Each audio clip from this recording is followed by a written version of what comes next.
नमस्कार दोस्तों, English with DK में आपका एक बार फिर से स्वागत है। आज के इस वीडियो में हम अध्ययन करेंगे क्लास 12 फ्लेमिंगो बुक का 7th चैप्टर, जिसका टाइटल है द इंटरव्यू और जिसको लिखा है क्रिस्टोफर सिल्वेस्टर के द्वारा, जिसको लिखा गया है। तो चलिए शुरू करते हैं और देखते हैं कि क्या है इस इंटरव्यू के अंदर। From the introduction to the Penguin book of interviews edited by Christopher Sylvester. ये क्रिस्टोफर सिल्वेस की एक बुक है जिसका नाम है the Penguin book of interviews, जिसके अंदर बहुत सारे इंटरव्यूज़ हैं और इसको क्रिस्टोफर सिल्वेस के द्वारा एडिट किया गया है इस बुक को। तो सबसे पहले जो है ये जो चैप्टर आपका दे रखा है, इसमें पार्ट 2 दे रखे हैं। तो पहले पार्ट के अंदर बताया गया है कि इंटरव्यू के क्या फ़ायदे होते हैं, क्या नुकसान होते हैं, और इंटरव्यू के बारे में जो सेलिब्रिटीज़ होते हैं उनकी क्या व्यू होते हैं, क्या राय है। और दूसरा जो पार्ट है उसके अंदर जो है वो इंटरव्यू दिया गया है, उसको हम पढ़ेंगे। तो सबसे पहले हम जो है वो क्रिस्टोफर सिल्वेस्टर जो है उसके बारे में देखते हैं। तो क्रिस्टोफर सिल्वेस्टर जो है उनका जन्म जो है 1959 के अंदर हुआ था। Was a student of history eight Peter house Cambridge, जो कैम्ब्रिज यूनिवर्सिटी के अंदर जो है वो हिस्ट्री के एक विद्यार्थी थे। ही वाज ए रिपोर्टर, और वो उन्होंने उसके बाद में जो है वो रिपोर्टर के रूप में कार्य किया फॉर प्राइवेट आई। ये प्राइवेट आई जो है ये एक मैगज़ीन है, इसके लिए उन्होंने 10 सालों तक जो है वो काम किया था। And has written feature for Vanity Fair, और वैनिटी फेयर भी एक बहुत ही फेमस पत्रिका है, एक मैगज़ीन है, उसके लिए भी उन्होंने जो है वो काम किया था। उनके लिए कुछ फीचर्स जो है उन्होंने लिखे थे। फॉलोइंग इज़ एन एक्सर्प्ट, और जो ये हम पढ़ रहे हैं ये एक एक्सर्प्ट है, एक भाग है from his introduction to the Penguin book of interviews. उसकी जो बुक है पेंगुइन बुक ऑफ इंटरव्यूज़, उसका ये भाग जो है, छोटा सा भाग, इस चैप्टर के अंदर हम पढ़ने वाले हैं। An anthology from 1859 to the present day. Anthology का मतलब होता है साहित्यिक कृति, आप कह सकते हैं कि ये इसके अंदर जो है वो साहित्यिक संग्रह जो है 1859 से लेकर के वर्तमान दिन तक की कुछ घटनाओं का जो है इस बुक के अंदर जिक्र था। तो चलिए शुरू करते हैं आज के हमारे इस पार्ट 1 को और देखते हैं कि क्या है इसके अंदर कुछ खास। तो part 1, since it's invention a little over 130 year ago. तो इंटरव्यू के बारे में बता रहे हैं कि जब से इसका इन्वेंशन हुआ है, जब से इसका आविष्कार हुआ है इंटरव्यू का 130 साल पहले, the interview has become a common place for journalism. और ये जर्नलिज्म के लिए, पत्रकारिता के लिए बहुत ही सामान्य स्थान जो है, ऑर्डनरी प्लेस जो है वो बन गया है। टुडे आज almost everybody who is literate, और आज लगभग प्रत्येक वो व्यक्ति जो लिटरेट है, जो थोड़ा बहुत पढ़ा लिखा है, will have read an interview at some point in their lives. उन्होंने किसी न किसी अपने जीवन के किसी न किसी पॉइंट के ऊपर जो है किसी न किसी इंटरव्यू को ज़रूर उन्होंने जो है वो किसी मैगज़ीन में पढ़ा होगा, या आजकल जो हम देखें तो किसी सोशल मीडिया या किसी टीवी पर उन्होंने ज़रूर किसी न किसी व्यक्ति के इंटरव्यू को ज़रूर देखा होगा। आप में से भी बहुत सारे लोगों की रुचि रही होगी इंटरव्यू देखने में। While from the other point of view, और इसका जो दूसरा पॉइंट ऑफ व्यू देखें, सेवरल थाउजेंड सेलिब्रिटीज़, कि हज़ारों की संख्या में जो सेलिब्रिटीज़ होते हैं, हैव बीन इंटरव्यूड, जिनका इंटरव्यू लिया जाता है, ओवर द ईयर, यानी पूरे साल, सम ऑफ देम रिपीटेडली, और उनमें से बहुत सारे लोग जो हैं वो बार बार उनके इंटरव्यू जो है वो साल के दौरान होते हैं। So it is hardly surprising that, इसलिए ये बहुत ही मुश्किल से आश्चर्य करने वाली बात है, यानी इसमें आश्चर्य की कोई बात नहीं है, that opinions of the interview, कि इंटरव्यू के ऊपर जो है वो लोगों की अलग अलग ओपिनियन हैं, राय हैं, ऑफ इट्स फंक्शन, कि जो लोग जो है इस जो इंटरव्यू जो है वो फंक्शन कैसे करता है, उसका कार्य क्या होता है, उसका मेथड, उसका तरीका क्या होता है, उसकी मेरिट क्या होती है, उसके गुण क्या होते हैं। वेरी, वेरी का मतलब होता है डिफ़र करना, अलग अलग होना, कंसिडरेबली यानी अधिकता से, यानी क्योंकि लोगों की राय भी इसके अंदर बहुत ही अलग अलग लोग हैं, अलग राय जो है वो अलग अलग प्रकार से लोग बताते हैं। कुछ लोग इसको अच्छा बताते हैं, कुछ लोग इसको बुरा बताते हैं। Some might make quite extravagant claims for it as being, और बहुत सारे लोग जो हैं वो इसको एक्स्ट्रावेजेंट यानी बढ़ा चढ़ा करके क्लेम करते हैं, दावा करते हैं, in its highest form as a source of truth, और उसको जो है वो बताते हैं कि ये अपने हाईएस्ट फॉरम के अंदर है इंटरव्यू, और एक सोर्स ऑफ ट्रूथ है, यानी ये इससे जो है वो सत्य बाहर आता है। And in its practice and art, और दूसरा जो इसका गुण बताते हैं, एक तो गुण इसका बताते हैं इंटरव्यू का कि ये सोर्स ऑफ ट्रूथ है, यानी सत्य इससे बाहर आता है, लोगों से सत्य को निकलवाया जाता है। दूसरा ये एक प्रैक्टिस है, एक अभ्यास है, और एक कला भी है। अदर, और दूसरी तरफ जो है यूजुअली सेलिब्रिटीज़, दूसरी तरफ कौन लोग होते हैं जो इंटरव्यू देते हैं, और सामान्य रूप से इंटरव्यू किसका लिया जाता है, जो पॉपुलर लोग होते हैं, जो सेलिब्रिटीज़ होते हैं, उनका इंटरव्यू लिया जाता है। तो उनका पॉइंट ऑफ व्यू क्या है, who see themselves as its victim, और वो अपने आप को जो है वो एक विक्टिम के रूप में देखते हैं कि ये जो है उनके ऊपर एक प्रकार से गलत तरीके से थोपी गई कुछ चीज़ हो, ऐसे वो एक विक्टिम के रूप में जो है अपने आप को पीड़ित के रूप में जो है वो प्रेजेंट करते हैं, अपने आप को पीड़ित के रूप में देखते हैं। Might despise the interview as an unwanted intrusion of their lives, और वो ऐसा मानते हैं और वो डिस्पाइज करते हैं, घेट कर डिस्पाइज का मतलब डिसलाइक करना या हेट करना, वो घृणा करते हैं इससे कि ये उनके ऊपर एक प्रकार से अनचाहा हस्तक्षेप है, अनुचित हस्तक्षेप है उनके जीवन के अंदर, और फील दैट, और वो महसूस करते हैं, इट सम हाउ डिमिनिसेस देम, कि ये उनको कुछ न कुछ कम कर देता है, डिमिनिश कर देता है उनको।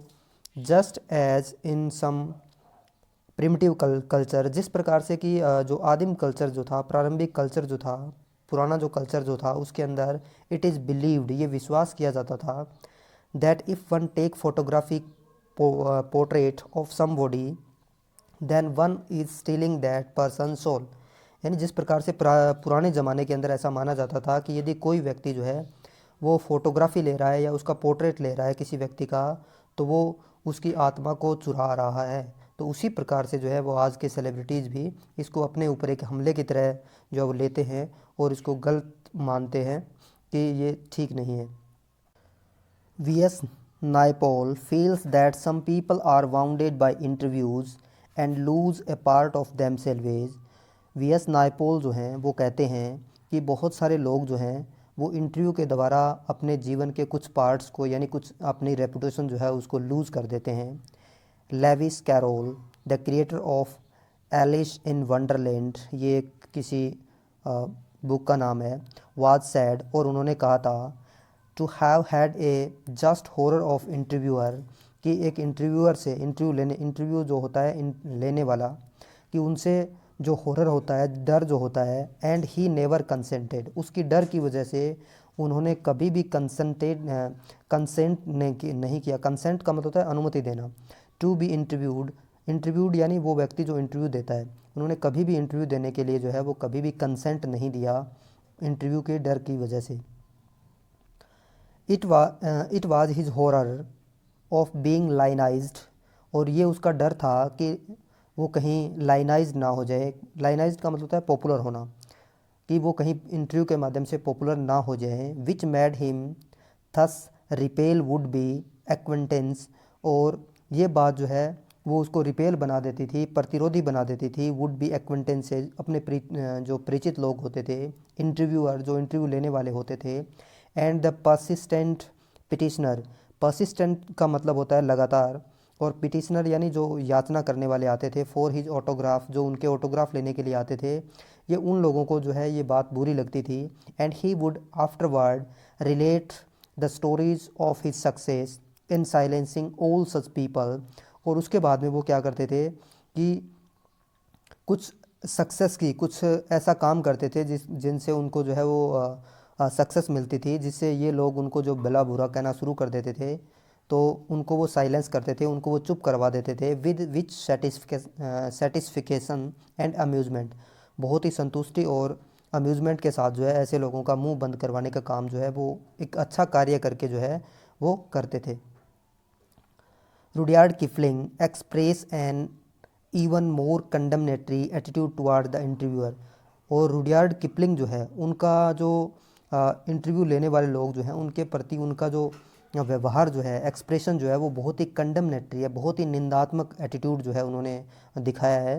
हिज वाइफ कैरोलिन, उसकी वाइफ कैरोलिन जो है, राइट्स इन हर डायरी, जो अपनी डायरी के अंदर लिखती है 14 अक्टूबर 1892 के अंदर, that their day was wrecked by 2 reporter from Boston, कि बोस्टन से आए 2 रिपोर्टर के द्वारा उनके पूरे दिन को जो है रैक्ट कर दिया गया था, बर्बाद कर दिया गया था, बेकार कर दिया गया था।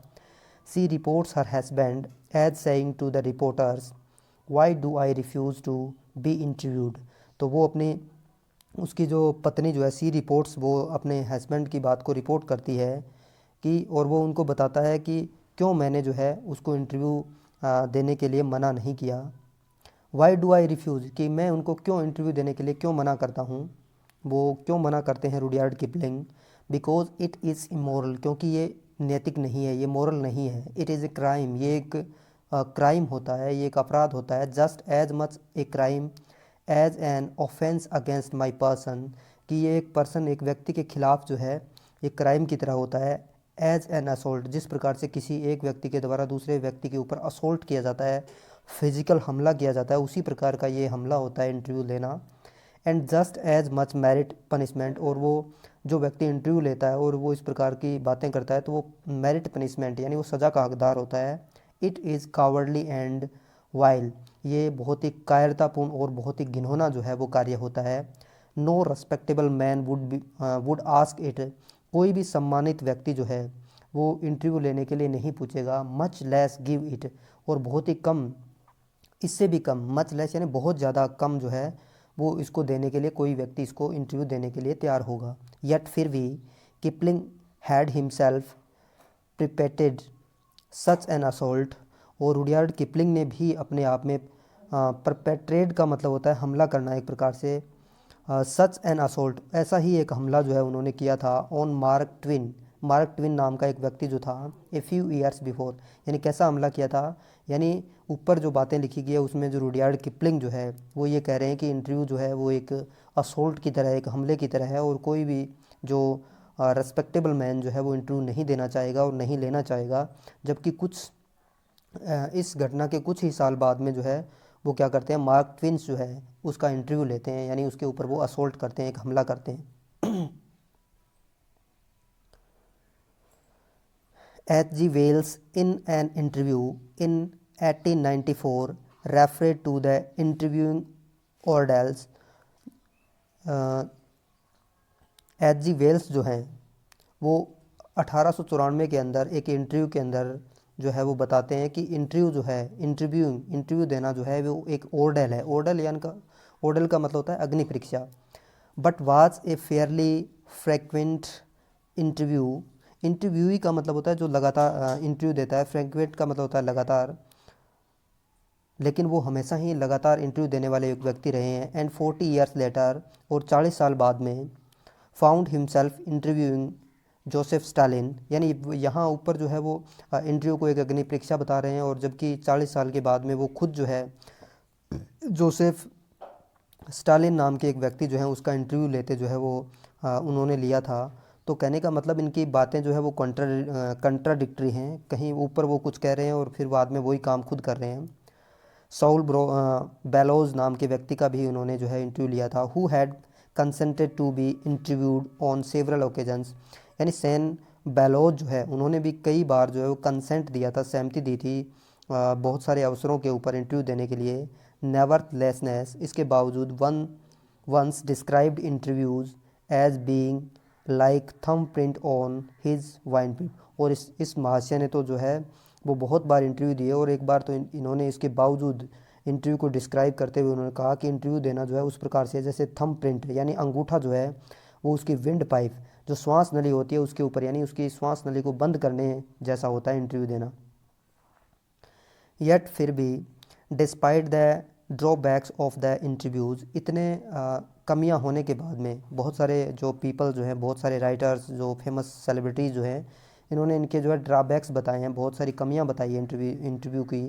It is a supremely serviceable medium of communication, उसके बाद में भी सबसे ज़्यादा कम्युनिकेशन वाला जो माध्यम है, ये सूचनाओं प्राप्त करने का एक माध्यम है। दीज डेज, इन दिनों, more than at any other time, यानी आजकल के समय में बाकी किसी समय से ज़्यादा, और most vivid impression of our contemporaries are through interviews, कि हमारे जो कंटम्प्रेरीज होते हैं, कंटम्प्रेरी यानी एक ही समय के अंदर रहने वाले लोग जो हैं उनका इम्प्रेशन जो है वो इंटरव्यू के थ्रू ही हमारे ऊपर आते हैं। हम बहुत सारे लोगों के इंटरव्यू देखते हैं, उनके इंटरव्यू सुनते हैं, हम पढ़ते हैं, और उनसे हम बहुत कुछ सीखने का प्रयास जो है वो करते हैं। तो ये इंटरव्यू जो है वो बहुत ही महत्वपूर्ण पार्ट जो है वो जीवन में अदा करते हैं।